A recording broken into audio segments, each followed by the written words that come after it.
What up, you two? This your boy Eric with another episode of Just Saying. Man, I'm just saying, man. I'm just saying. Just saying, bro. I'm just saying. Another episode of JS, just saying. Anyway. Anyway. Another episode of Just Saying, man. Right here in on this page. I'm just an average guy. Nobody nothing special about me. Ain't got no credentials to the point of I am some kind of an academic, so on and so forth. I'm just an average guy, just like the mass majority of Americans and people in this country and in this world. I'm an average person who has to navigate this life and navigate this time that we're living in right now with the common sense, with logic, with reason, with facts, with my own critical thinking in order to make decisions for myself, my family, um, to help us understand and better ourselves, right? Because at the end of this, that's what it's about. Everybody in the world in this country, we're not academics. We don't know everything. We have media telling us one thing. We have social media telling us one thing. We have certain people groups and so on and so forth telling us things.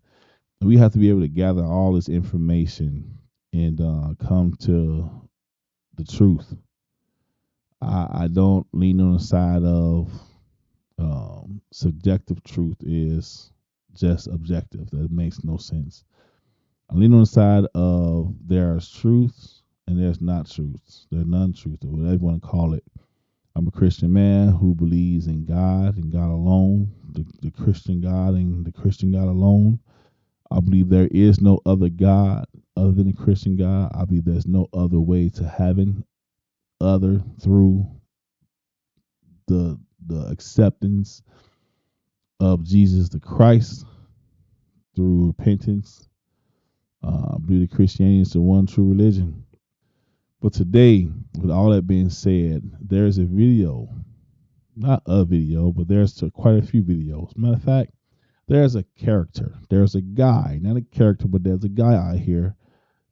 His name is Chad Jackson. Chad Jackson is a man who has been starting a lot of debate and stirring up, let's just say, the pot per se, because he has released a documentary or a docu-series or a mini documentary, however you want to call it, about the life, the practices, and the movement of the one and only Dr. Martin Luther King Jr.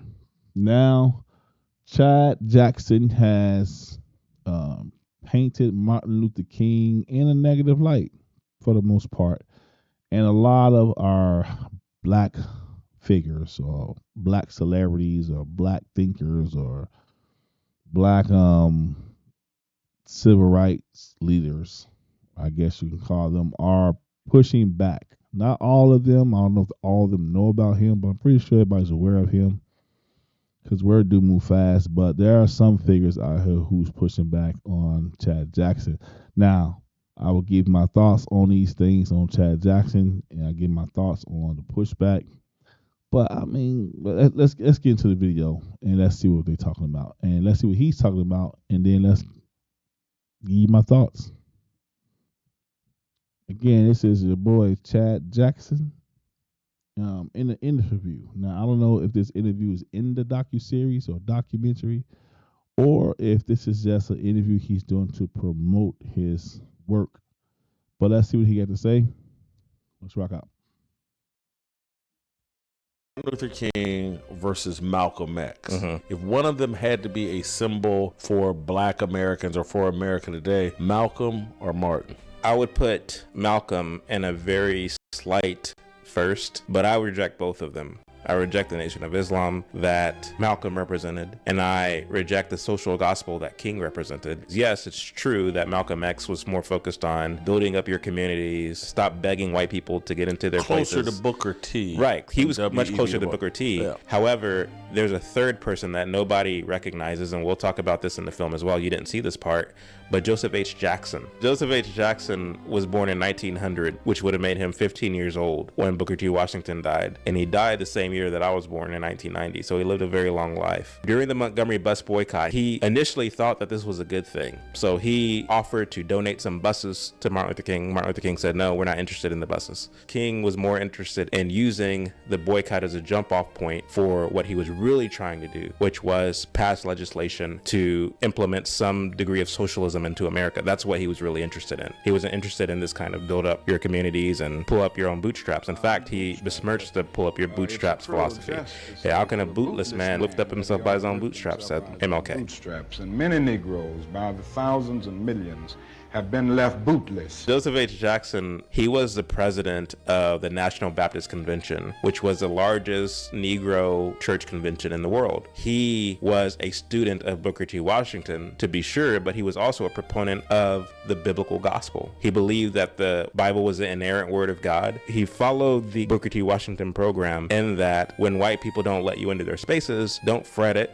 Build your own thing. An example of this is there were some sharecroppers in the South who were constantly being cheated by farmers. He bought 400 acres of land here in the South, and they allowed these Negro farmers to work the land rent-free, encouraging them to pocket their money, save their money so they can go and buy their own farmland, not beg the white man to let them in, or beg the federal government. He believed that the answer is in what you can do with your hands, what we can do creatively with our own resources. Ebenezer Baptist Church was under the umbrella of the National Baptist Convention. King's church. His dad's church. Yeah. And the reason why that's important is because Martin Luther King and his contingent tried to oust Jackson from his leadership at the National Baptist Convention. So they built up a little army and they tried to elect a minister by the name of Gardner C. Taylor, who was also a proponent of the social gospel. There was a fight that broke out where they tried to grab the microphone from Joseph H. Jackson. A minister was pushed off the stage and died. Joseph H. Jackson kicked Martin Luther King and his friends out of the National Baptist Convention, and they went on to start the following year what was called the Progressive National Baptist Convention. So anyway, Joseph H. Jackson was the most well-known Negro minister in the world in his day. Today, he's relegated to a footnote, and the reason for this is because when you look at somebody like Martin Luther King, who had as his handler Stanley Levison, who was very well connected. He was the #1 financier for the Communist Party in America. He had connections in the government. He had connections in the media. He was, for all intents and purposes, MLK's publicist. He would arrange MLK's schedule, telling him who to go meet with on this day, on that day, what church to go preach at, which magazines and newspaper journalists to sit down and interview with. The relationship between Levison and King is you had the kind of making of a giant in real time, and it worked. The historians picked up on it after he was martyred. Washington, D.C. erected a 40-foot monument paying homage to him. Reagan signed the bill that made MLK a national holiday, and we've all but forgotten about Joseph H. Jackson. So he's relegated to a footnote. Nobody knows what he is. So they have the power to build somebody up, and in so doing, completely erase their opponents off the face of the earth. And it gives us the impression, especially my generation, because I was born in 1990, gives us the impression that Martin Luther King, not only did he have all the answers, but who else could have done it? It gives us this impression, this kind of very black and white impression of the past, and they take all the nuance out of it, and they just teach. That's called indoctrination. So they are indoctrinating us to believe that, for one, life was just so bad for black people. We needed to do something about it. And here along came Martin Luther King. He's the only one who had the answers. Nobody else is doing anything. Well, meanwhile, you had people like Joseph H. Jackson and Malcolm X, for that matter. I disagree with his religion, but at least he had a better message, in my opinion, as it relates to what you must do socially than did Martin Luther King. And those everyday dose, whatever that thing is called, it's everywhere on Facebook. But as you can see, it is a Facebook reel, which is where a lot of his content that I see pops up at. And while I haven't saw the documentary, I do want to, and I will purchase it. He's selling it, and you could buy it per series or per episode, or you just buy the whole thing. I want to buy the whole thing, and I want to watch it. Because, again, a lot of what he is saying, it's not new stuff. You know what I mean? He goes more into depth about a lot of things. My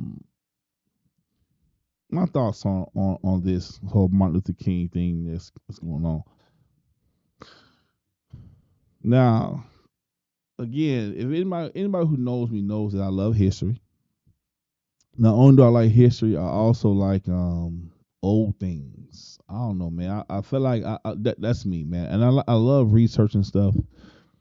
I love figuring things out. I love understanding things. I love learning. I love learning. I just love learning. I guess if I could say anything, if I had to put all these things in the basket, I would say at the end of the day, I just love to learn. I really do. And with that being said, a lot of the stuff about Martin Luther King I've heard before that he talks about the orgies, the him being a communist, um, the way he used to like bust people in. Either way I go, I want to look at that.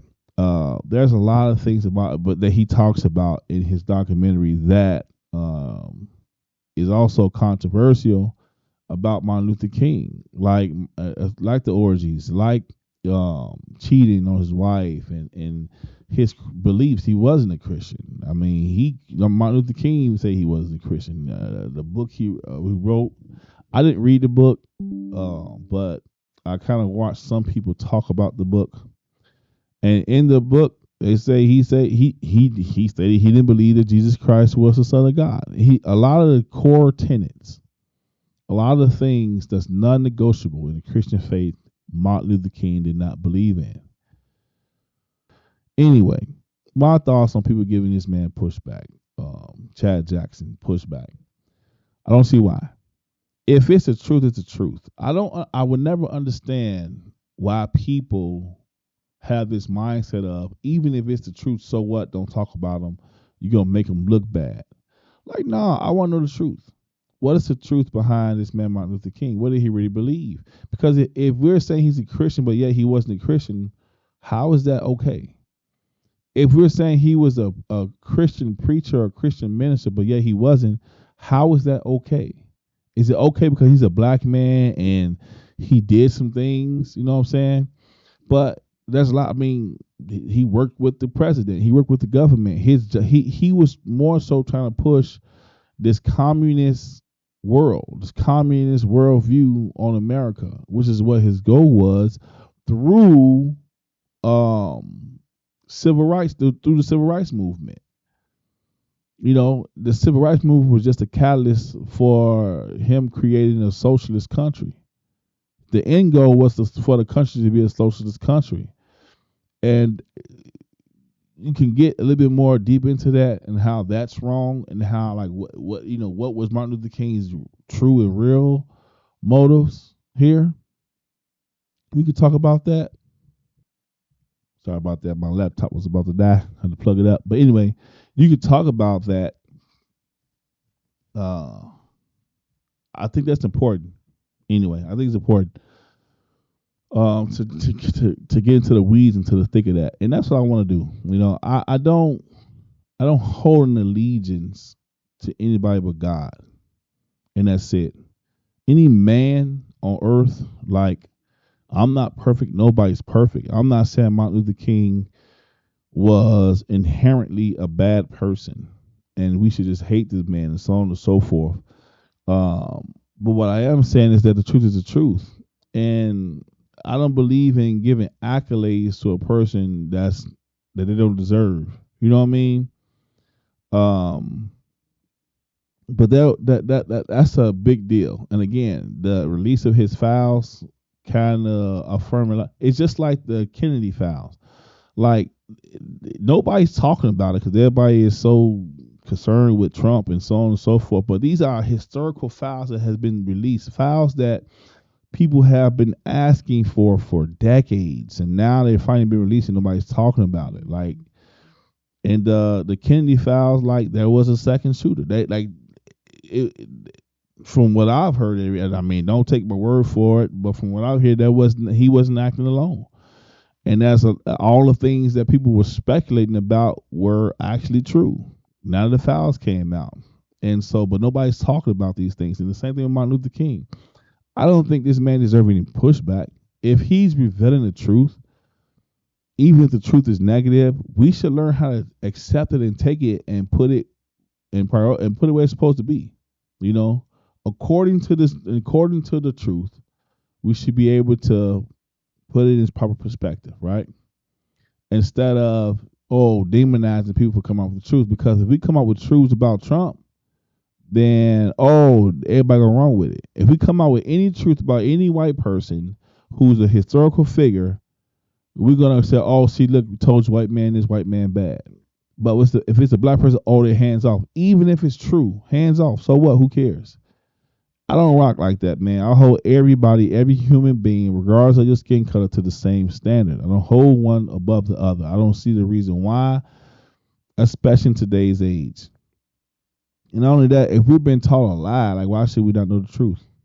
I just don't understand that. But in another video, I talked about how I went on this research, this search, this, I don't know what you want to call it, man, just for black history, just about black history, about black figures and so on and so forth, around 2008, 2009. One of the things I found out was I learned about Booker T. Washington and Malcolm X. And I just find it kind of ironic that he talks about those two figures, right? Because when I learned about them, I lean more towards Booker T. Washington, and I didn't lean. I understood Malcolm X, but I didn't agree with him, right? Because again, like I said in the other video, his militant attitude, Nation of Islam, so on and so forth, I didn't rock with that. But he was somewhere close to, like he said, he was close to Booker T. Washington in the sense of create your own. Even right now today, we teach our kids this stuff, and we say this stuff: create our own spaces, create, right? But I think that the thought behind it was a bit different than today's when we say create our own spaces and so on and so forth. But I just find it weird, and so like I totally like nobody. Why don't schools teach about Booker T. Washington and Frederick Douglass and all these, like they why don't they teach about these people? Because these people's thoughts. So in this video we just watched, he talked about a man. I forget what he said his name was, some Jackson or something like that. I think his name was Jackson. Who said his name was the preacher guy who was the president of the Baptist Convention. I forget what his name was, but that man's what he was doing was more in line with Frederick Douglass, Booker T. Washington, and even Malcolm X. And it was to create your own, build your own. It was to pull yourself up by your own bootstraps. This idea that I never understood, right? People used to say, well, how can we put ourselves up? We had no boots. And I'm like, what about Black Wall Street? How is it that they didn't pull themselves up by their own bootstraps? If they didn't have no boots, how are there black doctors back then, black business owners, black property owners, land owners, black dentists, black store owners, black everything? Even during the time of when Rosa Parks was supposed to steal which is another story, like that. Rosa Parks was supposed to steal the bus and whatever. Like there was during that time, there was a black black only bus company that did the same thing that white bus company did. There was a black only bus company. They were creating space. They were pulling themselves up by their bootstraps. At what point in time did we not have bootstraps to pull ourselves up with after we were free?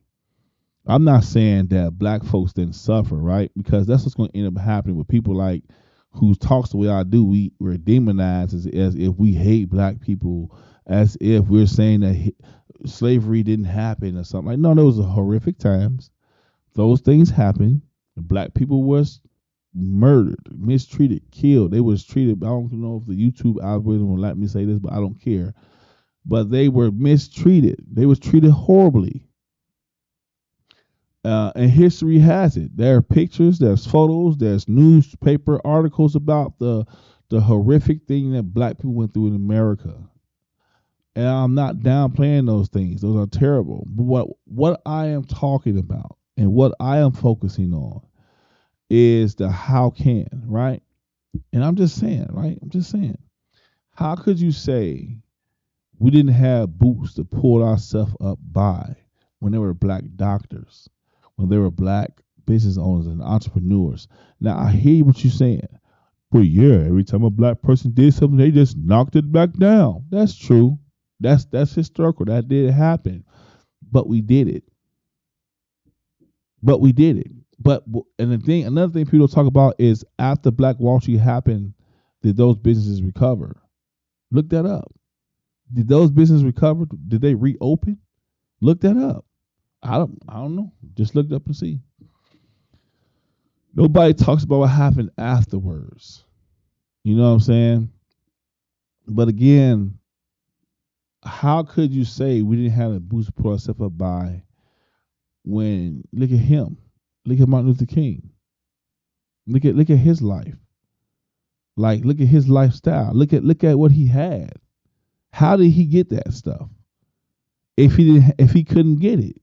I mean to say that you didn't have the boost to pull yourself up by, you didn't have the boost to pull the bootstraps up, however the phrase goes. To say that is to say that you can't do anything you can't get. Like black people was getting it back then. Black people was doing the thing. There was racism. I think, in my opinion, the focus should have been on eradicating racism instead of asking for the handouts for special treatment, like every other people group that was discriminated against. But anyway, I didn't understand a lot of stuff when it comes to racism in today's time, in 2025. In my lifetime, there's a lot that I don't understand. Am I saying racism doesn't exist? Of course not. Racism exists. It will always exist. Racism will never go away. It's a evil. It's a part of the fall of man. As long as human beings exist, you will have racism. It's just like you got murder, just like you have armed robbery, just like you have carjackings, just like you have money laundering. It's another evil in this world that's just there to try to make it. And this whole thing of this utopian world where there's no racism, that is like, it's not going to happen. You know what I'm saying? We can minimize it, we can penalize it, but that's about it. But we can't live in this world where it's like it could be eradicated. No, it could be minimized and it can be dealt with, and I feel like anyway, I'm not gonna go down that rabbit hole, but there's a lot there, and I suggest that everybody kind of look into this guy Chad Jackson and kind of look at his documentary, see what he's saying, see if it's true. Forget about your opinions. Forget about your subjective thoughts. Forget about the culture said that if I don't agree that I'm not black. Forget about all that stuff that's used to keep you indoctrinated, in my opinion, because you're not thinking for yourself. You're letting the whole other people group think for you. Forget about all that stuff. And this ain't for everybody, but if you are a person who likes to know the truth, if you are a person who likes to be fair, if you are a person who cares, then I would say look into it. You know what I'm saying?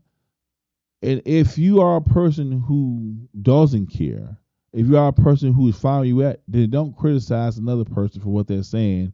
If you can't, if your only argument is that's bogus, why is it bogus? Black people always put black people down. Is that really what's going on? If that's the case, you can easily argue that black people not only they champion, they tolerate and support all the negativity that black folks do. And we act as if it's okay and it's not our fault, and we don't take responsibility for it. And one of the reasons why you can argue that is because every time a truth come out about a black figure or a black person, the black community get all mad, upset, and in an uproar. We don't reject it. We don't reject that person. We don't reject their thoughts or their ideas. Just like me, that nobody's gonna attack my ideas. Like they're only gonna attack me as a person, as an individual, which and they have. That's my experience. And I've been told that my experience don't matter, but that's my experience. I'm attacked personally. I've been told by white people that I'm a disgrace to black people. White people tell me this all because what I'm saying is not fake or false. It's just the truth. Anyway, though, I said just to say it's another rabbit hole I'm going down. To be encouraged, man, go for the truth, man. If you care, look into it. See if what this man is saying is true. See if what he's saying is right. And if it is, then follow the truth, not the culture. Follow the truth. The culture needs to be corrected on a grand scale. Our culture needs to be fixed. But that's my thoughts on it. Any other questions, please feel free to ask. I will answer. Put your comments down below. I will try to communicate with you guys if there's any. And I appreciate you guys for listening. Talk to you later. Peace.